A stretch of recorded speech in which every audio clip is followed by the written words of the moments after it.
In the Mocambo jungle, the giant ants are the masters.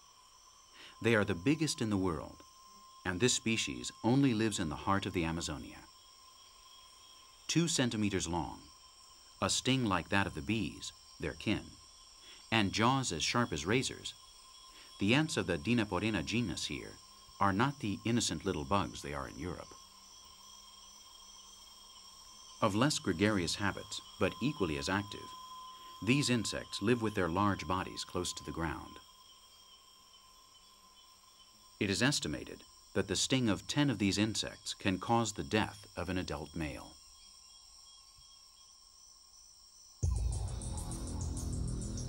It doesn't quite fit in the palm of a hand, and it is only a beetle, the Titanus giganteus, 20 centimeters long. It is the largest in the world, and only one example of the 300,000 coleopterus that exist in the Amazonian system. Brazil is a big country with big surprises such as this one. The small jacaré, only 6 meters long, captured in the Paraguay River in April of 1991. It had already eaten a human being. It also feels at ease in the water. That is how this 100-kilogram anaconda is, a creation of this laboratory with every right to hunt for its food. Although sometimes the sukusi, as it is called here by those who fear it, does not distinguish human meat from other types of meat while it's feeding. As occurred with the one in this photograph taken in Tabatinga, where a child of 13 was found inside its stomach. The jungle floorboards creak at its passing. It is an anta. Don't be frightened. 300 kilograms of muscle for an innocent ash-colored vegetarian. With its proboscis, the tapir slightly reminds us of elephants, also very large African animals.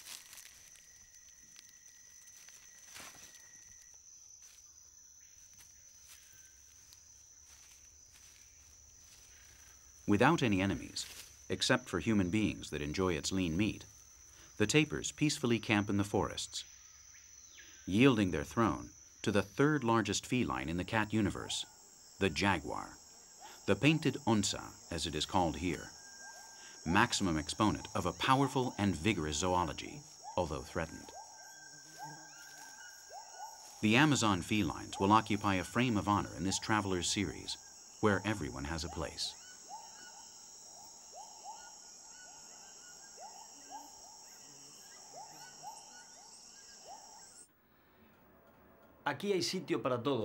There is a place here for everyone, the big and the little, powerful physiques and delicate ones. The Sagüis leoncinos is one of the 86 specimens of primates that inhabit the Amazonia, demonstrating this way that nature here is not only powerful, there's also a place for the smaller animals.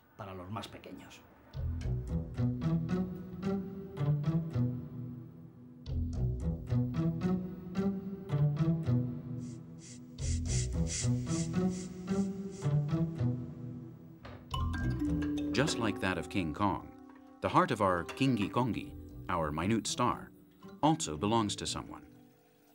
Rosana is an expert and defender of our closest relatives in the animal kingdom. She's their friend, a great expert in primates.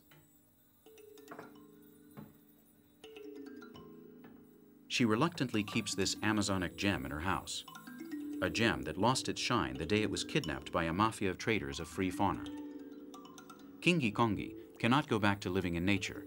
It wouldn't survive. And now its existence depends on Rosana and her refrigerator. If it weren't for its long tail, this monkey would be smaller than a computer mouse. It's safe now, inside the home of the zoologist. But many are the Sagüis leoncinos that are captured every year to become a pet. And that has put them on the edge of extinction. Many people prefer seeing them perform their antics on a plastic tree instead of their natural jungle home, living room nature. A grotesque and ridiculous Amazonia.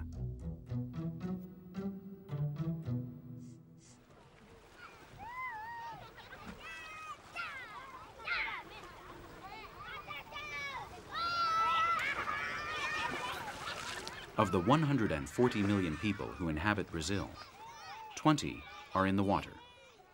20 are Argonauts and good swimmers. 5 million square kilometers for the people of the water. Look closely. Without television nor video games, this group of riverside children get great enjoyment out of the river. There is not just fun in their movements, there's also technique, a knowledge acquired through their elders.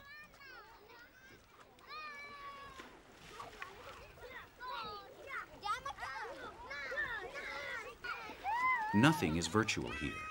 Happiness is something that can be touched. A canoe full of water can weigh approximately 1,000 kilos. Emptying it is more a matter of skill than strength, and skill is an essential heritage that belongs to the children of the river.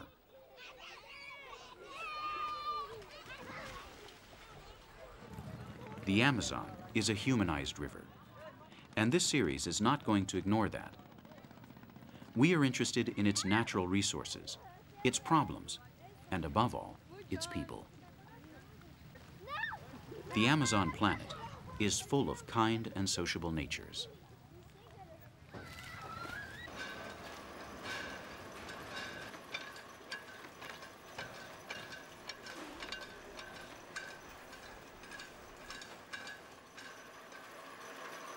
The pulleys of this shipyard in Manaus have been moving for 110 years. They get their strength from the river and return it modified and fertile.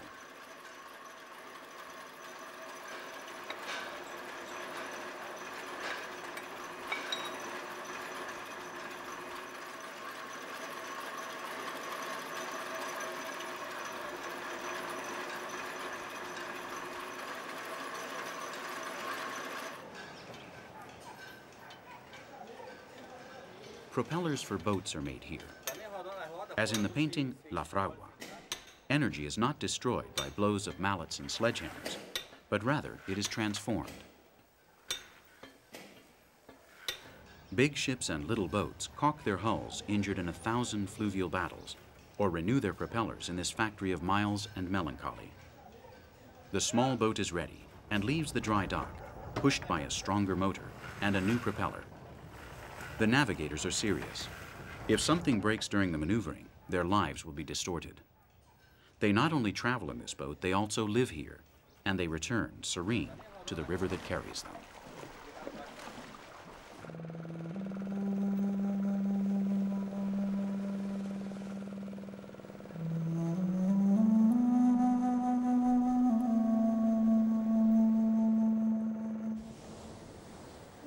"80,000 kilometers of navigable rivers in this Amazonia that captivates us are reasons enough for thousands of boats to move here and there each day."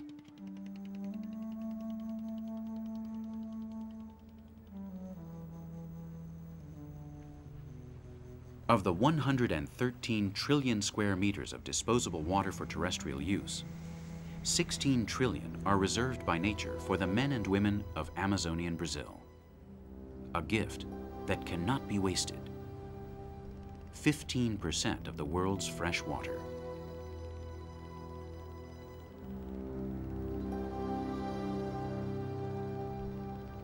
Orellana entered Peru from the Atlantic Ocean.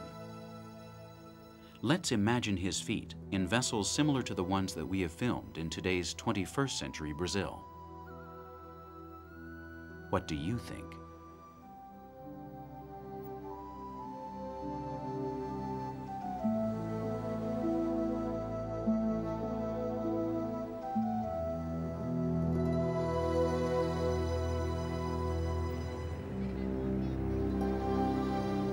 All intent on the conquer of the giant and its offspring, millions of lakes, igarapés, and such that allow themselves to be cut through by the keels of small and large vessels. The river is a public square, highway, or market, and the boats, canoes, or rafts are the means to reach an end, to get everywhere in a geography where solid bare ground is scarce.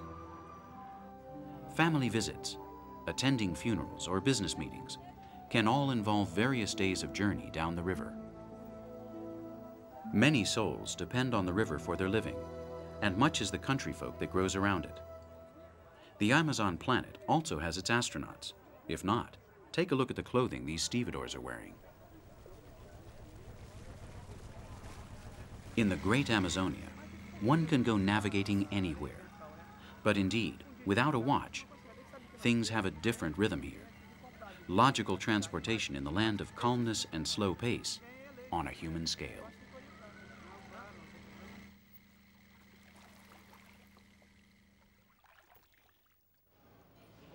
The river sometimes defends itself. It wants to be alone. The more pessimistic say that there is no paradise without an inferno. And here, malaria is the devil himself. This is a hospital where people come to and paying the price of living in the human jungle. Their crime is none other than living off the river from the river. 100,000 people will come down with malaria this year in the mid-basin area of the Amazon River. After a brief analysis, these citizens will know if their lives have been marked by an ailment which is not always fatal, but that will make decent quality living very difficult.